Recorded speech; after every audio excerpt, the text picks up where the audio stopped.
stand for the Pledge of Allegiance and a moment of silence. I pledge allegiance to the flag of the United States of America and to the republic for which it stands, one nation, under God, indivisible, with liberty and justice for all. Please stay standing for a moment of silence.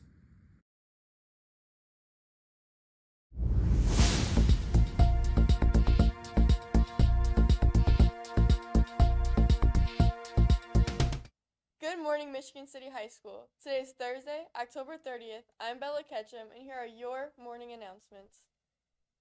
Students, don't forget to check the slides running in your advisory class and in the cafeteria each day for upcoming events. This is the best way to stay up to date with what's happening at MCHS. For today's lunch, in lines 1, 2, 3, and 4 is Nacho Grande. Beef, beans, cheese, tortilla chips, buffalo chicken dip, Mexican street corn, and guacamole. In line 5 is the Build Your Own Pizza Bar. Choose up to 4 sides with your entree, including fresh greens, diced tomatoes, jalapenos, salsa, pineapples, and taco salad. Tomorrow's breakfast is yogurt parfait, confetti pancakes, or cereal. Now let's learn some history about our upcoming holiday, Halloween. Halloween originated from the ancient Celtic festival Samhain. This festival was celebrated over 2,000 years ago in what is now Ireland, UK, and northern France. The Irish marked October 31st as the end of the harvest and the start of winter, believing that on this night the boundary between the living and the dead blurred, allowing spirits to roam the earth. When Christianity spread, the church established All Saints' Day, or All Hallows' Day, on November 1st, and the night before became All Hallows' Eve, later shortened to Halloween. Over time, Halloween evolved into a more community-centered holiday. Immigrants, especially the Irish, brought Halloween traditions to America in the 19th century, where it became a celebration featuring costumes, trick-or-treating, and parties. Today, Halloween blends ancient pagan customs, religious influences, and modern entertainment, focusing on fun, imagination, and spooky themes. Now to Anthony Hood with the spooky stories of Michigan City High School. So they moved a bunch of the bodies from the Elston site, but they left bodies. And Hi, I'm Anthony Hood, a segment reporter for MCHS TV, and I'm with Ms. Fargo. Hi. Hi, Ms. Fargo. Hi. So I heard from the grapevine that at Elston, when you were the principal, there were some spooky things going on. What can you tell us? There was, and with Halloween just, I think in the next few days here, like it's probably appropriate I share. Okay, so I was the principal of Elston Middle School for about 11 years. And in the early 2000s, they had done some excavation because they were building on the front part facing Detroit.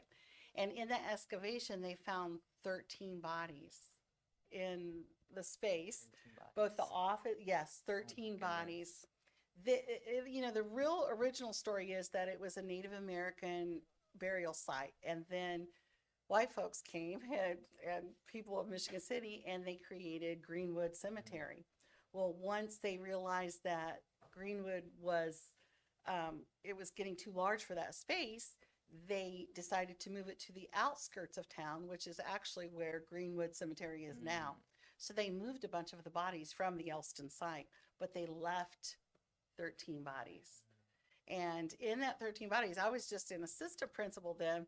I know that for a fact, Michigan City Police Department sat on the site, not literally, but sat on it to make sure that no one disturbed the graves until they had officially been moved to Greenwood. So in that's kind of the backstory, the truth. So now I have a little bit of truth, my truth, but you can either believe me or not. So one day I was doing my bus duty as principal of Elston Middle School, and the bus is picked up in the back where you come into YMCA now. And I had gotten done with my bus duty, and I was going in to go to a meeting, and I decided to cut through the auditorium or theater there that's now called the Stan Holcraft Theater. I cut through, and the lights, I knew the lights were going to be dim, and I had keys to everything, so I keyed into the actual auditorium, and the emergency lights were on, so I could see, but not, lights weren't full on blast. And as I kind of closed my eyes because it had been kind of sunny that day out there, trying to adjust. And I stood there for a moment, and as I looked up at the stage, I actually saw a woman who was walking across the stage. And I'm like, hey, you're not supposed to be in here. You know, Oh my I God. called to her. Yeah. What'd she say? She didn't say anything. She didn't look at me. And then I noticed, Anthony, that her feet, she wasn't walking, like she was floating. Floating. Oh And my I looked a little bit closer and I started to walk closer and closer to her. I don't know why, like the dumb girl that goes and investigates, you know, the scary thing, and I'm going to die in the Yeah. movie, right? But I walked closer and I'm like, this isn't funny, because I thought someone was joking around Yeah. with me. And I'm like, stop it right now. And I looked at her. She's still walking or floating.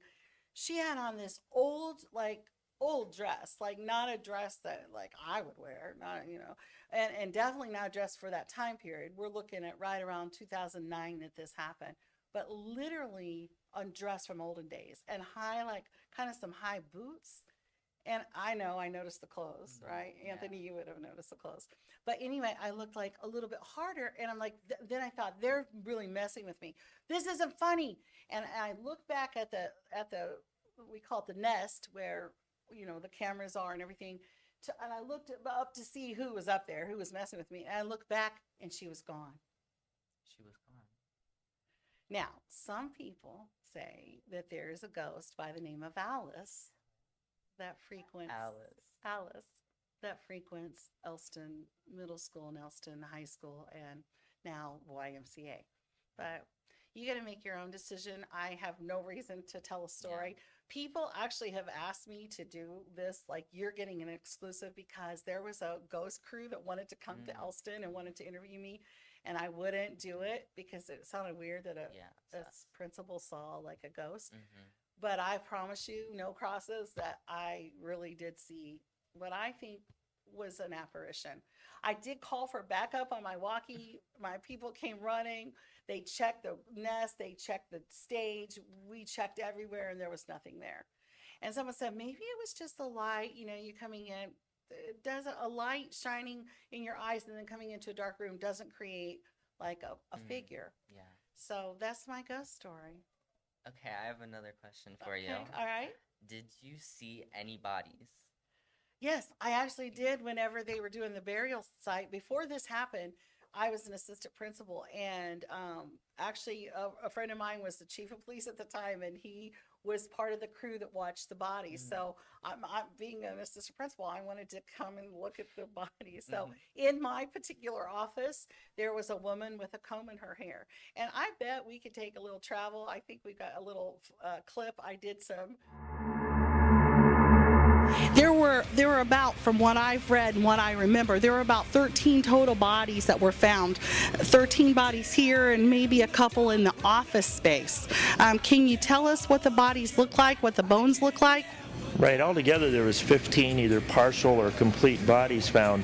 And in those days they didn't have real nice coffins that lasted forever, so it was actually finding partial bodies and then putting it together to form the entire bodies. So when you looked at them, they weren't full skeletal bodies, most of them, they were pieces and parts. I remember in one piece of reading, and you can get this reading with Mrs. Hudson, she can get you some information about this, but in one, there was an actual comb. It was a female body, and there was an actual old-time comb, and they found buttons and just various parts of clothing that had not rotted away. How kind of scary, but how very cool. They did move the bodies, correct, Mr. Hudson? Right. Initially, in fact, they wasn't even sure it was human bones they found, and so they had to bring people in to find that. And they did reinterm the bodies in Greenwood Cemetery formally. And of course, out of all due respect, that was the right thing to do. I'm very impressed with that. So here we go. I told you there's so many interesting things about Elston Middle School. This wasn't just the Paul pad. It was a graveyard. So yeah. So that video you just watched, it was something I showed my students back in the day. And they actually, I actually did see the woman with the comb in her hair. And there were 13 bodies that had to be removed. So, I don't know. Some people say, well, maybe you already had that in your mind. I was not thinking about dead bodies because it had been like 2 years after that I seen that then I saw the apparition in the theater. I saw Alice. So, Wow. yeah. Well, thank you, Miss Fargo. Thank You're you for having welcome. us. Yes, thank you for having me. Fargo, Yes. so glad to have you here. Thank you Thank for you. telling us our spooky story, Yes, Elston. yes, I love Elston. Everyone knows that, and we have a lot of teachers that still work here that taught at Elston with me, and they know the Alice story. They might not even know the story I just shared with you because I was kind of shy to share it, and now you get to be a certain age and you just don't care. I'm getting closer to being a ghost, so maybe I'll haunt Michigan City High School someday With Alice. with Alice. Thank you, Anthony. And thank you for tuning into MCHS TV broadcast. Catch you on the next one. Have a great day, Wolves.